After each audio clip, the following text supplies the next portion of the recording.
বাগনাতে করে চা হেভি চা করে বলে, সেই ব্রিজের নিচে ফালতু চা করে চ একটা নাম আছে ফালতু চা। আমি একটা একটা ভাই দান করিয়েছি, শিরোলের এক ভাই চা খাওয়াবো। আমি দোকানে গিয়ে দিয়ে ফালতু চা। আমি কি কীর্তি দেখেছো, খালি এত কষ্ট করে ফালতু চা খাওয়াতে এসেছে। ও বাবা, ফালতু চায়ের থেকে বিরাট লম্বা লাইন, নাম ফালতু, স্বাদে মজা। কথা বোঝে না? ওই চা খেতে গেলে 10 টাকা চা খেতে 100 টাকা তেল পুড়িয়েছে, কোনো ব্যাপারই না। কিরে এই চা খেয়ে গেলাম এক্ষুনি, আর 5 টাকা ফেতরায় বেশি দেবে, 3 ঘন্টা ঝগড়া হয়েছে। এগুলো ঝগড়ার জিনিস না। সেরকম যাকাত আমাদের দিতেই হবে। নফল দান খায়রাত এটা আলাদা জিনিস, ওটা না করলে নফল দিনে না করলে গুনাহ হবে না, কোনটা উত্তম। তবে যাকাত কিন্তু দিতেই হবে। বর্তমান এই সময় সন্ধিক্ষণে সারা 52 ভরি রূপা, কম বেশি 69,000 টাকা, কম বেশি 69,000 টাকা যদি আপনার কাছে থাকে, আর সেই সওয়ালে আপনার যদি সাহেবে নিসাব হয়েছে, সাহেবে নিসাব, তখন গত বছর সওয়াল মাসে 52.5 ভরি রূপার যা দাম ছিল, সেই দাম আপনার কাছে সেই সময় টাকা ছিল। আর এই রমাদানে এসে 69,000 টাকা যদি থাকে, আপনাকে শতকরা 2.5 ভাগ হিসাবে যাকাত দিতে হবে। 1 লাখে হবে 2.5 টাকা, এই যাকাত আপনাকে হিসাব করে দিতে হবে। এবার এর উপর যত মাল হবে লাখে 2.5 করে দেন। ওর সময় যদি গয়না থাকে, রূপো থাকে, সোনা থাকে, সেগুলো টাকায় কনভার্ট করে টাকাকে এক জায়গায় মিলিয়ে আপনাকে সেই হিসাবে যাকাত। ধরেন 2 লাখ টাকার গহনা আছে, আপনি কত ভরি আছে সেই হিসাব করে দিলেন, ওটা টাকা কত হচ্ছে টাকার হিসাব করে আপনাকে ওর উপর যাকাত দিতে হবে। কথা বুঝতে পেরেছেন? যাকাত আপনারা দেবেন। যাকাতের হক আগে হলো নিজের গরিব আত্মীয় স্বজন, নিজের গরিব রিশতেদারদের মধ্যে যাকাত আগে দেবেন। লজ্জা লাগবে, টাকা দেবেন না হাতে, টাকাটাকে খামের মধ্যে ভরে যাকাত বলে লিখে লুকিয়ে দিয়ে দেবেন। ওনাকে লজ্জা লাগলো না, আপনার দিতে অসুবিধা হলো না, আপনি ওনার সম্মানটা বাঁচালেন অপমান থেকে। আল্লাহ পাক আমার আপনার ইজ্জতটা আল্লাহ বাড়িয়ে দেবেন। যেটা বলে, আমি যদি গরিব হতাম, আপনি যদি গরিব হতেন, আমাদের ওই গরিব আত্মীয়গুলো যদি ধনী হয়ে ওরা যদি টাকা দিতে, ধরো যাকাত, ধরো যাকাত, কিসে ভাই যাকাত দিলাম তোমাকে, আল্লাহ আমি গরিব বলে আমাকে এইভাবে দিল, কষ্ট হতো না? আপনি আপনার গরিব আত্মীয়টাকে টাকা দিলে যাকাত, ধরো যাকাত, কষ্ট হবে না? ওই জন্য মানুষকে সম্মান রাখতে হয়। মানুষের সম্মান বাঁচালে আল্লাহ আমাদের সম্মান বাঁচিয়ে দেবেন। জোরে বলো, আল্লাহ আমাদের ইজ্জত তার দরবারে বাড়িয়ে দেবেন। জোরে বলো, কথা বুঝলেন? মানুষের গুনাহ দেখলে ওকে গোপনে বলে সংশোধন হওয়ার সুযোগ করে দেন। সে যদি ভালো হয়, ওই গুনাহটা কাউকে বলবেন না, গুনাহটা লুকিয়ে দেবে। যে মানুষের অন্যায় লুকিয়ে দেয়, আয়েবকে লুকায়, আল্লাহ কিয়ামতে তার হিসাবটা লুকিয়ে নেবেন। বললেন আলহামদুলিল্লাহ। আর নিজের গরিবদের আত্মীয়দের মধ্যে দেয়া হলে এলাকার গরিবদের দেন, তারপর আশপাশ গরিবদের, তারপরে কিছু বাঁচলে যে মাদ্রাসায় লিল্লাহ বোরিং চলে বা গরিবগুলো পরে সেখানে দেবেন। সব মাদ্রাসায় আবার যাকাত চলবে না। আমাদের সমাজে একটা ট্র্যাডিশন হয়ে দাঁড়িয়েছে যাকাত মাদ্রাসা, আর মাদ্রাসায় যদি লেবে বাবা সবাই গরিবগুলো যাবে কোথায়? কথা বলে না? বিদেশে গিয়ে দেখলাম লাইন দিয়ে কাঁধে ব্যাগ নিয়ে ঘুরছে, কি রে বলে যাকাতের টাকা নিতে এসে, কোন মানে হয় এগুলো? আমি মানছি মাদ্রাসাগুলো চালাতে কষ্ট, সব যদি মাদ্রাসায় নিয়ে চলে যাবে তো গরিবগুলো পাবে কোথা থেকে? আগে মাদ্রাসায় দেওয়া যাবে না, আগে গরিবদের দিতে হবে। আগে গরিবদের দেবে, তারপরে কিছু হিস্সা ওই মাদ্রাসায় দেবে যে মাদ্রাসায় এতিম মিসকিনগুলি পড়ে, যেখানে লিল্লাহ বোরিং চলে সেখানে দেবে। যাকাত মাদ্রাসার জন্য নয়, যাকাত গরিবের জন্য। মাদ্রাসায় তো যাকাত নেওয়াই যাবে না, ওলামা হাজরাতরা আছে, ভুল হলে বলুন, আমি সংশোধন করে নেব। তাহলে বলে হুজুর নিচ্ছে, ফুটপাড়া সে মাসা নাই, ওই গরিবদের জন্য নেওয়া হয়। কিছু বুঝতে পেরেছে? আর ফিতরা, সাদাকাতুল ফিতর, এই ফিতরাটা ঠিক মতো আদায় করে। এগুলো ঝগড়া হয়, কিরে 65 দিবি না 70 দিবি, আর বলিস শুরু হয়ে গেল। 1.5 ঘন্টা গোসল করতে পারা হয় সানের গাটটায়, 1.5 ঘন্টা ঝগড়া হয়েছে 5 টাকার জন্য। বাড়ির 4টে মেম্বার, 4 5 20, ওনার সঙ্গে 20 টাকা মুসাফিরকে দিল, নাই না চাচা একটু বেশি করে দিলে না, কথা বলে না, মুসাফিরকে 20 টাকা দিল ফেরত দেয়। উনি 5 জনের ফেতরা 5 টাকা করে বেশি দিয়ে দেবে, 65 বলে 70 দিয়ে দেন, ভালো হবে, বেশি করে দে না, বলে 75 দিয়ে দে। এই 5-10 টাকার জন্য 3 ঘন্টা ঝগড়া হয়ে গেল। কেন বেশি দেবো আমি, যেন মনে হচ্ছে এক একজন মাথা পিছু 3000 করে বেশি দিয়ে ফেলছে। বলেন ঠিক বলছে না ভুল বলছি? বলেন। সারাদিনে মোটরসাইকেলটা নিয়ে খালি ঘুরেছো খালি, আর ইফতারের পরে চনারে বাগনাতে করে চা হেভি চা করে, বলে সেই ব্রিজের নিচে ফালতু চা করে, চ একটা নাম আছে ফালতু চা। আমি একটা ভাই দান করিয়েছি, শিরোলের এক ভাই ভাইজান চা খাওয়াবো, আমি দোকানে গিয়ে দিয়ে ফালতু চা। আমি কি কীর্তি দেখেছো, খালি এত কষ্ট করে ফালতু চা খাওয়াতে এসেছে। ও বাবা, ফালতু চায়ের থেকে বিরাট লম্বা লাইন, নাম ফালতু, স্বাদে মজা, কথা বোঝে না। ওই চা খেতে খেতে 10 টাকা চা খেতে 100 টাকা তেল পুড়িয়েছে, কোনো ব্যাপারই না। কিরে এই চা খেয়ে এলাম এক্ষুনি, আর 5 টাকা ফেতরায় বেশি দেবে, 3 ঘন্টা ঝগড়া হয়েছে। এগুলো ঝগড়ার জিনিস না। কোন জায়গা থেকে বলেছে এলহান 60 টাকা, আবার দরবার থেকে বলে 70 টাকা, না কোথা মসজিদ থেকে 70 টাকা 65 টাকা, আপনি দিয়ে দেন, বেশিটাই দিয়ে দেন, কথা বলছেন না কেন? 2-4 টাকা 5 টাকা এদিক ওদিক, 200-500 টাকার হেরফের না, 2-4 টাকার এদিক ওদিক, বেশি দিয়ে দিলেন তো কি হয়েছে? গুনাহগার হলেন তা তো না। তাহলে ওগুলো এত সময় ব্যয় করার কি আছে?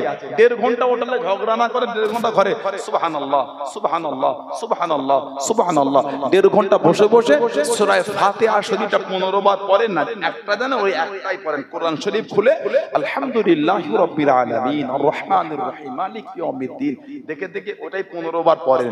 আল্লাহ আমাদের নামায় আমাল আল্লাহ পাক অনেক সওয়াব লিখে দেবেন। জোরে বলো, আর জোরে বলা গেল না। ফালতু জায়গায় সময় নষ্ট করতে আমরা পছন্দ করি, ইবাদতের সময় কাটাতে চাই না। মসজিদে গেলে থাকতে ভালো লাগে। ইমাম সাহেব গতিটা বাড়িয়ে দাও, ওদের 15 দিনে খতম, 40 মিনিটে কাজ মিটে গেল। আমাদের 27-এ খতম 1 ঘন্টা 20 মিনিট লাগিয়েছে। কি হচ্ছে এগুলো? মুসল্লি কেটে যাচ্ছে, গতি বাড়িয়ে দাও। এক্সপ্রেস চলছিল, রাজধানী হলো না, বলে বুলেট ট্রেন চালাও, শুরু করতে ইমাম সুযোগ পেয়েছে বুলেট ট্রেন। আলহামদুলিল্লাহ দলিন পড়ো, কথা বল একটু হ্যাঁ কো দা লা ইয়ালামুন, বলে এই সিজদায় যাবে, আল্লাহু আকবার, নামাজ হবে না, গুনাহ। কুরআন শরীফের সঙ্গে মজাক করা হচ্ছে, নামাজের সঙ্গে মজাক করা হচ্ছে।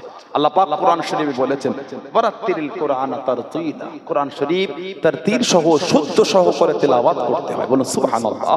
একটু ধীরে পড়েন, অত তাড়াহুড়ো কিসে? ইবাদতে তাড়াহুড়ো করতে নাই, ইবাদতে তাড়াহুড়ো লাগে না, একটু ধীরে ধীরে করেন। খুশি হবেন কে? আল্লাহ খুশি হয়ে যাবেন। বলুন সুবহানাল্লাহ, জোরে বলেন না সুবহানাল্লাহ। তারাবি নামাজ অত জোরে পড়বেন, আস্তে আস্তে পড়বেন। 27 দিনে খতম করেন, কে বলেছে আপনাকে 15 দিনে? এক জায়গায় 7 দিনে খতম হয়। ওদের তেলাওয়াতের গতি জানে, হাফেজও বলছে, মুসল্লিরাও বলছে, সবাই জামাত করে তেলাওয়াত করছে। তুমি 2 পারা পড়ো, আমি 1 পারা, তুমি 3 পারা পড়ো, 7 দিনে খতম করব। সবাই হবে মানে ইমাম সাহেব এত জোর তেলাওয়াত করছে, ও গতিতে কাঁপছে, ইনারাও কাঁপছে। 7 দিনে খতম, বলে 4 ঘন্টা লেগে গেছে। একদিন 4 ঘন্টা করে দাঁড়ায়। কি তাসাউর মিন মদিনে কি গলি হো হারবা, কি তাসাউর মিন মদিনে কি গলি হো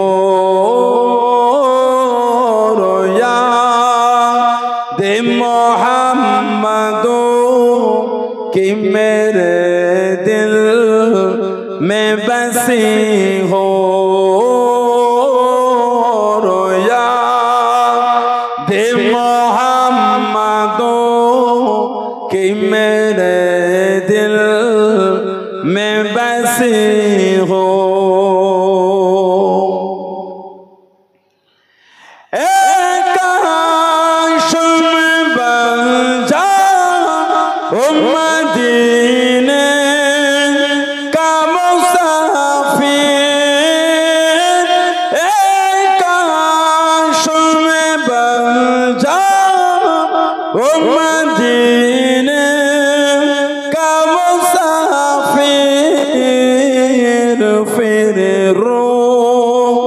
थी होते बकुबारा ते चली हो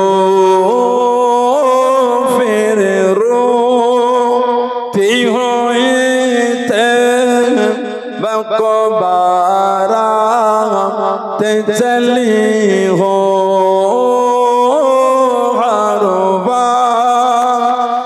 तस्वुर में मदीने की गली हो रोया दे मोहम्मदो के मेरे दिल में बसी हो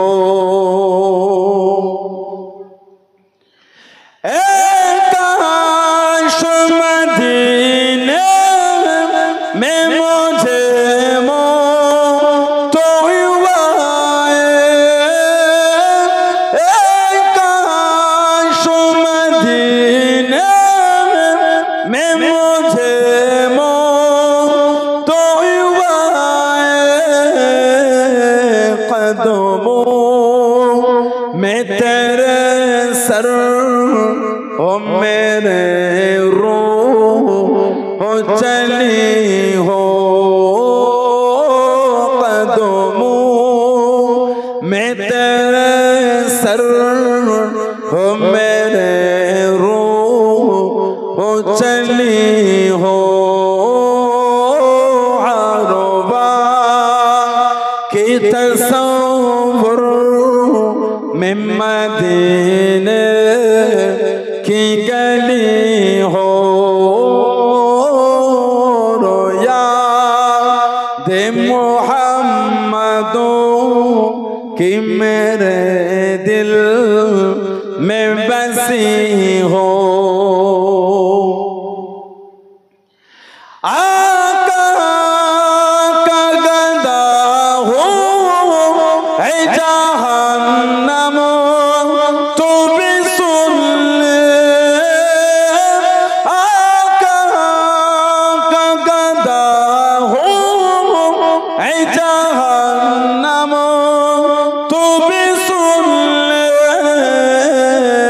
वो कैसे जले जो के गुलामे मदनी हो वो कैसे जले जो के गुलामे मदनी हो हरबा की तस्वुर में मदीने की गली हो रोया दे मोहम्मदो कि मेरे दिल में बसी हो अल्लाहुम्मा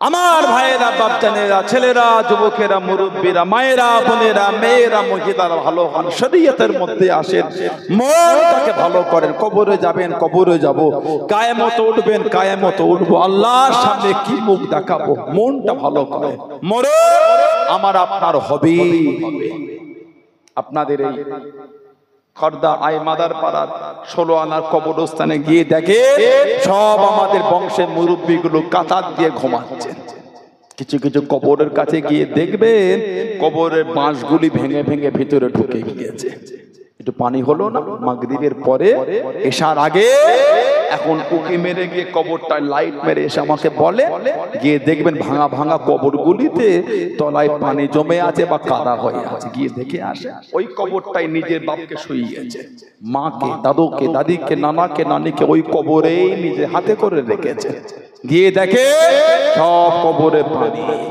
একদিন আমরাও কিন্তু আমাদের মুরব্বীদের বুকের কাছে শোবো যাবো কোথাও পালাবার কোনো রাস্তা নাই। একদিন আমাদের মধ্যে অনেকের কবরের মাছ ভেঙে ঢুকে যাবে, পানি হলে একদিন আমাদের কবরও পানি জমবে। ভয় হয় না? ভয় ও যুবক, ভয় লাগে না? ভয়। এখনো মদের আড্ডা, এখনো তাসের আড্ডা, জোয়ার আড্ডা, সাতটার আড্ডা, লটারির আড্ডা, সুদের আড্ডা। ভয় লাগে না? ভয়। আল্লাহর আদালতে কোন মুখলে উঠে দাঁড়াবো, মনে ভয় লাগে না?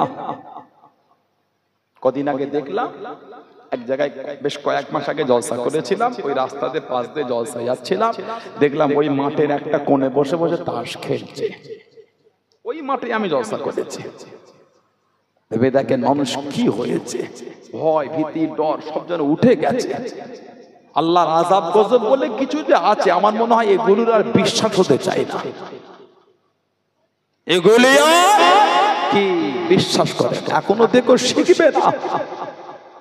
বছরের পর বছর ধরে প্যালেস্তাইন, গাজা, সিরিয়া, লেবাননের উপর যেভাবে ইসরায়েল এবং আমেরিকা যৌথভাবে অত্যাচার চালিয়েছে, গত কয়েক মাস আগে আমেরিকা ক্যালিফোর্নিয়া লস অ্যাঞ্জেলেস সিটিতে আল্লাহ পাকের হুকুম আগুন ধরে গেল, আর বন্যা হয়ে গেল, আর কি পানিও হয়ে গেল, বন্যা আর হাওয়া। আল্লাহ পাক গজব দিয়ে দিলেন, গজব।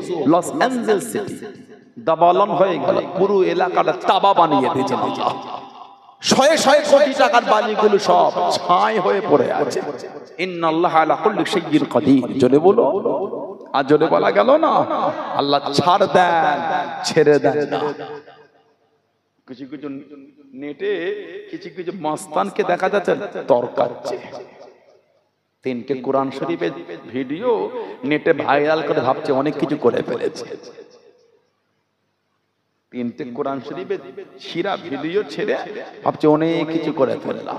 ওদের জ্ঞানী না, কোটি কোটি মানুষের অন্তরে আল্লাহ পাক আজও কোরআন শরীফটাকে আল্লাহ জমা করে রেখে দিয়েছে। যখন আল্লাহ ওয়াদা করেছেন ইন্না নাহনু নাযালনা যিকরা ওয়া ইন্নাহু লাহাফিজুন, নিশ্চয় আমি আল্লাহ ইহাকে নাযিল করেছি কোরআন শরীফ, নিশ্চয় আমি আল্লাহ কোরআনের হিফাজত আমি আল্লাহ করব। জোরে বলো। পৃথিবী একদিকে হয়ে যাবে, কোরআন শরীফ পৃথিবী থেকে মুছতে পারবে না। কেন? কোরআন শরীফের হিফাজতটা স্বয়ং আল্লাহ পাক তিনি নিজের উপর নিয়ে নিয়েছেন। ইন্না নিশ্চয় নাহনু নাযালনা যিকরা, নিশ্চয় তিনি নাযিল করেছেন কোরআন, আর কোরআন শরীফের হিফাজতটা আল্লাহ পাক করবেন। বলুন সুবহানাল্লাহ।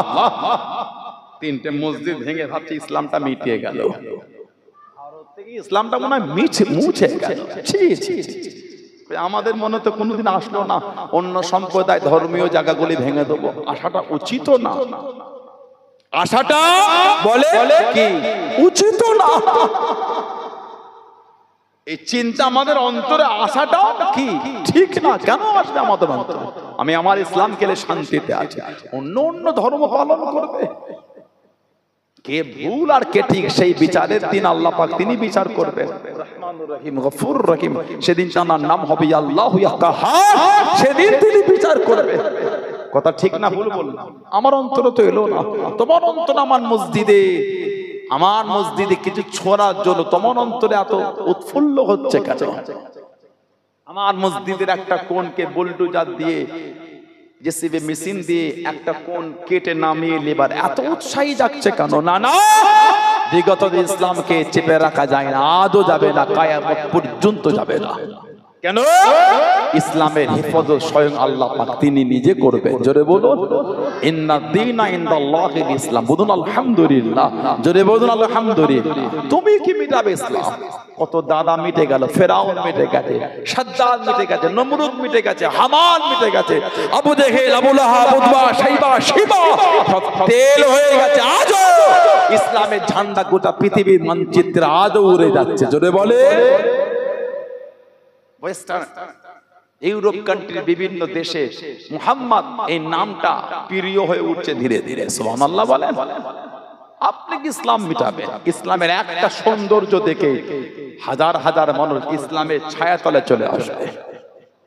3টে কে কি হলো, ইসলাম থেকে 12 হয়ে কোথা চলে গেল? 3টে ভিডিও নেটে বড়টা শেয়ার হয়, 3টে ভিডিও শেয়ার করে তো 3000 লোক চলে গেল। ওটা একটু দেখাও, খুশি হয়। আমি তো অন্যকে ঘৃণা করি না, আমার তো অন্তরে অন্যকে নোংরা চিন্তা আসে না। কথা ঠিক না ভুল বলছি বলেন? আমরা সমাজে জাতি ধর্ম বর্ণ নির্বিশেষে সব সম্প্রদায় মানুষ ভালোবাসা ভ্রাতৃত্ব মেলবন্ধনে কত সুন্দর ভাবে বসবাস করছে। কই আমাদের মধ্যে তো অশান্তি নয়। আপনি একটা সরকারি লোক হয়ে বাইট দিয়ে দিচ্ছেন, একটা সরকারি লোক হয়ে বিবৃতি দিয়ে দিলেন ওটা বন্ধ এটা চালু, এটা তো আপনার জন্য শোভা পায় না।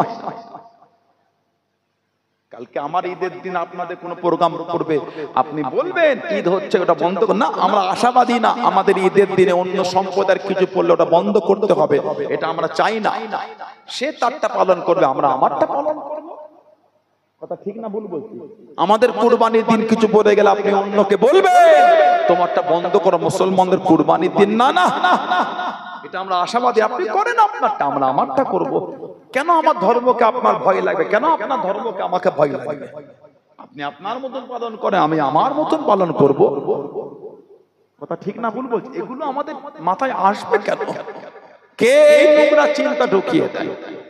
কিছু লোকের কাজ নেই, কম মনে মিডিয়া করলে এটা সেটা। আরে বাবা উন্নতি নেই কিছু বল না রে বাবা, খালি কাজ পাগলের মতন কেন চিল্লাচ্ছি বাবা? কোনো লোক দেখে না এটা সেটা এটা ওটা, জীবের আর ভাঙে না কথা বলার। এখন মাঝে মাঝে লাল পরে বাচ্চাদের মতো গলায় লাল পোষ লাগিয়ে ঘুরলে বড় মানা। আমাদের বাড়ি বাচ্চাগুলো গলায় লাল পোষ দেয়, বেঁধে দেয় ননি দিয়ে সুতুলি, এই থাকে সেরেলাক্স খায়, যখন কিছু খাওয়ায় ভাত খাওয়ায় বা কিছু পড়লে ওইটার উপর পরে জামাটা নোংরা হয় না। এই যেগুলো তরকাচ্ছে গলায় লাল পোষ করে কাল থেকে ঘোর, এখন জীবের আর ভাঙে, ওরা আমার নাকি সব নেতৃত্ব দেবে।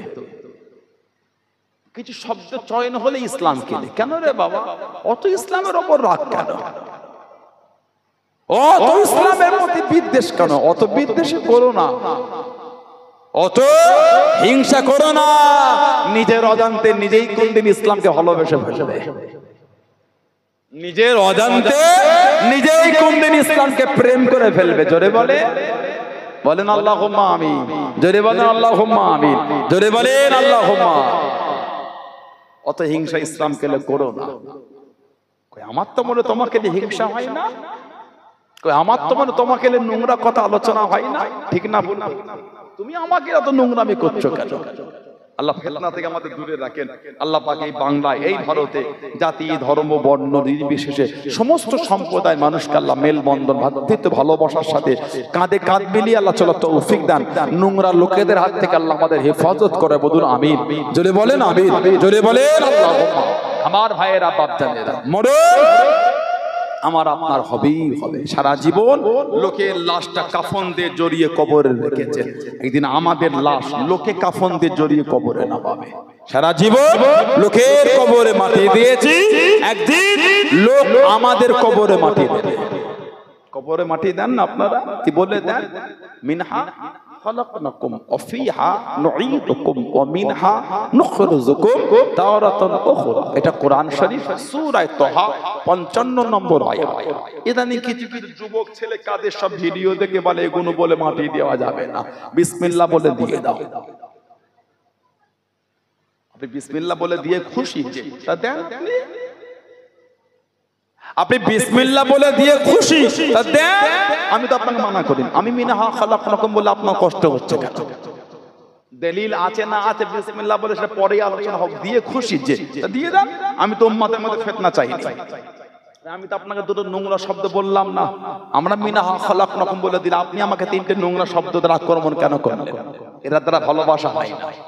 আশা করছেন মিলেমিশে থাকবো, আর আপনি পুরপুরা শরীফের দাদা পীরের দরবারে ভালোবাসার লোকেদের গাল দিয়ে দিলেন, তাহলে আপনারই তো ইচ্ছা নাই ভালোবাসার সাথে চলার জন্য।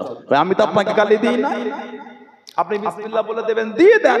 দলিল আছে না আছে পরেই দেখবো, আগে তো দিয়ে দেন। আমাকে কামড়াচ্ছেন কেন? কিতাব হযরত ইমাম আহমদ ইবনে হাম্বল রাহমাতুল্লাহ মুসনাদে আহমদ ইবনে হাম্বল হাদিস শরীফে এনেছেন, মুস্তাদরাকে হাকিমে এসেছে, এবং হযরত ইমাম বাইহাকি রাহমাতুল্লাহ আলাইহি তিনিও কিতাবে এনেছেন। ইমাম বাইহাকি রাহমাতুল্লাহ আলাইহি আন আবি উমামা রাদিয়াল্লাহু আনহু قال لما উদিয়াত উম্মে কুলসুম বিনতি রাসূলিল্লাহ সাল্লাল্লাহু আলাইহি ওয়াসাল্লাম ফিল কবর, হযরতে উম্মে কুলসুম রাদিয়াল্লাহু আনহা আমার নবী পাকের মেয়ে, তাকে কবরে রাখা হলো দাফনের জন্য। قال রাসূলুল্লাহ সাল্লাল্লাহু আলাইহি ওয়াসাল্লাম, আমাদের নবী পাক বলেছিলেন মিনহা খালাকনাকুম ওয়া ফিহা নুঈদুকুম ওয়া মিনহা নুখরিজুকুম তারাতান উখরা। আমাদের নবী নিজে বলে নবী পাকের মেয়েকে দাফন করেছিলেন। আরেকটা রওয়ায়াত আল্লামা হাফিজ ইবনে কাসির রাহমাতুল্লাহ আলাইহি তিনি তার তাফসীর ইবনে কাসিরের মধ্যে কোরআন শরীফ সূরা তাহা 55 নম্বর আয়াতের তাফসীর করতে গিয়ে একটা হাদিস শরীফ নকল করেছেন।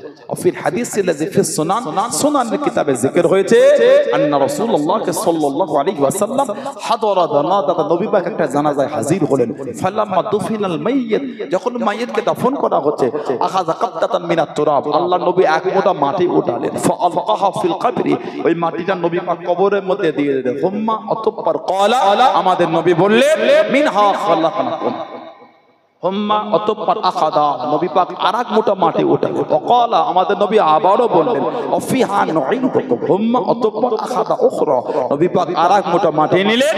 ক্বালা, আমাদের নবী আবারও বললেন অমিনহা নুখরিজুকুম তারাতান উখরা। আমাদের নবী পাক সূরা তাহা 55 নম্বর আয়াত 3 পাঠে পড়ে 3 মোটা মাটি নবী কবরে দিয়েছিলেন। জোরে বলো। আপনি তিনটে ফেসবুকের ভিডিও দেখে বলেন বেদাত, কাজ খুঁজে পান কি উম্মাতে মাঝে ঝগড়া লাগাচ্ছে। একটু এই দুনিয়ার দিকে তাকিয়েও মনটা হলো না, একটু ভালোবেসে চলি একসাথে কাঁধে কাঁধে মিলিয়ে। ভাই আমি তো আপনাকে বাজে কথা বললাম না, আমি আমার বিরোধী দলদের নোংরা ভাষা দিয়ে কিছু বলেছি বলে মনে হয় আপনাদের? নাই বললাম, আপনি কামড়াচ্ছেন কেন? খবরদার, এগুলো উচিত না। আপনি যেটা করেন না, আপনি যেটা পান না বলে ওটাই না, এগুলো ভাববেন না। আহলে সুন্নাত ওয়াল জামাত কোরআন শরীফ, হাদিস শরীফ, ইজমা, কিয়াসের আকীদার বাইরে চলে না। সুবহানাল্লাহ বলে, জোরে বলে। আমার ভাইয়েরা, বাচ্চানেরা, মুক্তাসার করলাম। আল্লাহ পাক যদি আবার তৌফিক দেন, দেখা হবে ইনশাআল্লাহ।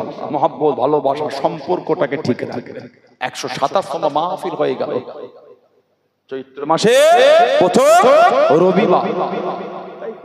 দাদা হুজুর কেবলা চৈত্র মাসে প্রথম শনিবার আর রবিবার মুজাদ্দিদুজ জামানের হাতে করা মাহফিল। আলহামদুলিল্লাহ বলে। ভালোবাসা দিয়ে অন্তরে আগলে রেখেছেন, সেজন্যই তাদের ভালোবাসা দিয়ে আপনারা পালন করে যাচ্ছেন। কি কথা ঠিক না ভুল বলছি? এই স্মৃতি আপনারা নষ্ট করতে দেন। বাপ দাদা চলে গেল, অনেকের মুরব্বীরা চলে গেলেন, কিন্তু সেই স্মৃতি আজও আমাদের অন্তরের মধ্যে নেই, কিন্তু আমরা আগাচ্ছি। সেই ভালোবাসা আমাদের অন্তরে আজও রেখে দিয়েছি। তা না হলে এত দামি সময়ে জায়গার ক্রাইসিস হবার পরও এই দহলিজটাকে আপনারা এখনো রেখে দিতেন না, কবে ভেঙে উড়িয়ে দিত। কথা বলে না? মানুষ যখন একটা আমরা ঘর ঠিক মতন করার জায়গা পায় না, সেই সময় এত বড় দহলিজটা আপনারা রেখে দিয়েছেন কেন? আমরা পীর এইখানে এসে বসেছিলেন, আমাদের মুর্শিদ এখানে এসে বসেছেন। সেই স্মৃতি হযরত হাজী সাদ সিদ্দিকী হুজুর আমাদের এই জমিনে এসে বসেছিলেন। কথা ঠিক বলছে না ভুল বলছে? সেই ভালোবাসা আজও অন্তরে। দাদা হুজুর মানে নীতিতে মজবুত। কে মানে না মানে আমাদের দেখার সময় আমি মানি, এই ভালোবাসার উপর মজবুত। চতুর্দিকে একটা ফিতনা, দুঃখ, কষ্ট, ব্যথা কাকে বলবেন? এটা ভাইটাকে ডাকেন তো। লাইভ করছেন নাকি আপনি? সব জিনিস ছাড়া যায় না। লাইভ করেন, লাস্টে এইগুলো কেটে দেন, সব জিনিস ছাড়তে হয় না। দুঃখের কথা, কষ্টের কথা কাকে বলবেন? ঘর মে আগ লাগে ঘর কে চিরাগ সে, ঘর মে আগ লাগে ঘর কে চিরাগ সে। ঘরের চিরাগ, ঘরের বাতি থেকে বাড়িতে আগুন ধরে গেছে। এখন বাইরের আগুন ধরানো লাগে না, ঘরের থেকে আগুন লেগে গেছে। দুঃখ, কষ্ট মুজাদ্দিদুজ জামানের উসুল থেকে বাড়ি চলে যাচ্ছে। এই কষ্ট কাকে শোনাবেন আপনি? কথা ঠিক না ভুল বলছি? আমরা যদি এরকম করি, আপনারা যাবেন কাদের কাছে বলেন? আমাকে বলেন দুটো কষ্টের কথা। আমরা যদি এলোমেলো হয়ে যায়, আপনারা কাদের কাছে গিয়ে বসবেন? মুজাদ্দিদুজ জামানের কাছে আপনাদের দাদুরা, পদ্দাদুরা গিয়ে বসেছেন। পাঁচ হুজুরের কাছে আপনাদের আব্বা দাদুরা গিয়ে বসেছেন। আপনারা একটু সময় পেয়েছেন, মুরব্বীরা, যুবকগুলো পাইনি। পাঁচ হুজুর চলে গেলেন, আমার আব্বা চাচারা, তাদের কাছে আপনারা বসেছেন। ছেলেরা বসছে, আমার ভাইয়েরা বসছেন, আজও বসছেন, বসেছিলেন। এবার আস্তে আস্তে মুরব্বীরা তো অনেকে চলে যাচ্ছে, এবার তো আমরা নিজেরা সিলসিলার মধ্যে এলোমেলো শুরু করে দিই, আপনারা কাদের কাছে গিয়ে বসবেন? এই গোটা এশিয়া মহাদেশে এমন একটা বৃহৎ সিলসিলা, নিজেরা যদি কেউ কি করে নষ্ট করতে কাউকে লাগবে না, এমনি নষ্ট হয়ে যাবে। ঘর মে আগ লাগে ঘর কে চিরাগ সে, কঠিন সময় এলো মেলো এটা ওটা শুরু হয়ে গেছে। সব ভিডিও দেখবেন না। সানাউল্লাহ সিদ্দিকে যদি ভুলবো কি আমার ভিডিওটা দেখবেন, আমি মানা করছি। আমার অজ শুনবেন, আমি নিষেধ করছি। নীতি ধরে রাখবেন, ওই নীতি ধরেই চলবেন। একটু জন্য এলোমেলো হয়ে যাচ্ছে, সামান্য সামান্য বিষয়, কাজে নেই কম মনে, খালি কামায় মাইকে ওঠে উল্টো পাল্টা। ও কি রে বাবা, এ কি শুরু হয়ে গেল? আস্তাগফিরুল্লাহ। এগুলো শোভা পায় না আমাদের জবানে, এগুলো আমাদের জবানে এগুলো শোভা পায় না। আল্লাহ আমাদের এগুলো সুবুদ্ধি দার, বলেন আমিন, বলেন আল্লাহুম্মা আমিন। বড় কষ্টে দুঃখের কথা বললাম আপনাদের করে। সিলসিলার ওলামারা তারা কষ্টে তারা মুখ দেখাচ্ছে না, লুকিয়ে যাচ্ছে। কি আর মুখ দেখাবো? সুফি যারা আছেন দরবারে, সুফি মানুষ, সিলসিলার তাসাউফপন্থী লোকগুলি কষ্টে বুক ফেটে যাচ্ছে ওনাদের। বছরে এক আধবার যায় আমার মুরব্বীদের কাছে বসে, একটু কবর জিয়ারত করে চলে আসে, সময় দেয় না। কি করতে দেবে বলেন? আমি যদি দাদা পীরের সিলসিলার নীতির বাইরে চলে যাই, কার কাছে গিয়ে বসবেন আপনি? বলেন আপনার আমাদের ঐতিহ্য এগুলো, আমাদের মানার জিনিস এগুলো। আল্লাহ পাক আমাদের এগুলো বোঝার তৌফিক দেন, আল্লাহ আপনাদের বোঝার তৌফিক দেন। আল্লাহ পাক আমাদের উভয়কে ভালোবাসা নিয়ে আমাদের উসুলের উপর মজবুত থেকে আল্লাহ আমাদের চলার তৌফিক দান করে। বলুন আল্লাহুম্মা আমিন, বলেন আল্লাহুম্মা আমিন। দাদা হুজুর কেবলাকে ধরে রাখবেন আপনারা, 5 হুজুরকে ধরে, মুরব্বী হুজুরগুলোকে ধরে রাখবেন। যেই যে পীরজাদার মধ্যে মনে হবে এলোমেলো, তাদের থেকে দূরে থাকবেন। গাল দেবার দরকার নেই। কেন গাল দেবো আমি? দেখেন দরকার নাই, গাল দেওয়ারও সময় নাই, কাঁধে তুলে লাচারও সময় নাই। যে যেমন করবে তেমন ঠিক পেয়ে যাবে। কাঠ খেলে আংরাই উগলাবে, অন্য কিছু উঠবে না। সানাউল্লাহ সিদ্দিকী তারা যদি দাদা হুজুর অপমান হয়, আমি কোনোদিন ছাড়া পাবো না। ঠিক না ভুল বলছি? আমার দ্বারা যদি 5 হুজুর অপমানিত হয়, আমি যা ভাবছি তা নয়। 5টা লোক ভালোবাসে বলে মাথা কিনে ফেলেছে, ওটা আমার চিন্তাটা ভুল। আজকে ভালোবাসে, কালকে ভালোবাসবে না। দাদা হুজুরকে কালকে ভালোবেসেছিল, আজকেও ভালোবাসে, ইনশাআল্লাহ কিয়ামত পর্যন্ত ভালোবাসবে। কেন? আল্লাহ পাক ওনাকে তার দরবারে কবুল করে নিয়েছে। জোরে বলো, বললেন আলহামদুলিল্লাহ। মুজাদ্দিদুজ জামানকে আপনারা যা ভাবছেন তা নয়। আমি কদিন আগে হুজুরের জীবনী পড়ছিলাম, দাদা পীর সাহেবের জীবনী। এখন এই কিতাবে আমার ছবিটা তোলা আছে। মুফতি আজম মিসলা হুজুর, হযরত মুফতি আজম রাহমাতুল্লাহকে দাদা হুজুর পাগড়ি দিয়েছিলেন। পাগড়ি মুফতি আজম হুজুর ওই পাগড়িটাকে ভালো করে ধুয়ে গুছিয়ে রেখে দিয়েছেন। বেশ কয়েক বছর পরে পাগড়িটাকে নামিয়ে দেখছেন, তখনও পর্যন্ত পাগড়ি থেকে খুশবু বার হচ্ছে। যেটা বললেন সুবহানাল্লাহ। দাদা পীরের জীবনী পড়লে পাবে হুজুর কেবলার জামা কাপড় থেকে আল্লাহ পাকের হুকুম একটা আলাদা খুশবু বার হতো। মুজাদ্দিদুজ জামানের পোশাক থেকে একটা আলাদা খুশবু পাওয়া যেত। জোরে বলো, সেই দরবার, সেই দাদা হুজুর। আল্লাহ আমাদের কবুল করেন, আল্লাহ পাক সকলকে মেনে চলার তৌফিক দান করে। বলুন আমি মুক্তাসার করলাম। আসে যে নবীকে না বানাল আল্লাহ পাক কিছু বানাতেন না। যুগটাই আমি জাহেলিয়াত, অজ্ঞতার যুগ, অন্ধকার যুগ। নবীজির আব্বা জান হযরত আব্দুল্লাহ রাদিয়াল্লাহু তাআলা আনহু, আম্মা জান হযরত আমিনা রাদিয়াল্লাহু তাআলা আনহা, সেই নবীর ভালোবাসায় মহব্বতে আল্লাহ পাকের সামনে দাঁড়িয়ে আমরা একটু সালামে তোহফা, সালামে নজরানা জানিয়ে দিই। সবাই একটু উঠে দাঁড়ান, সবাই ওঠে, সালাম বলে ইয়া নবী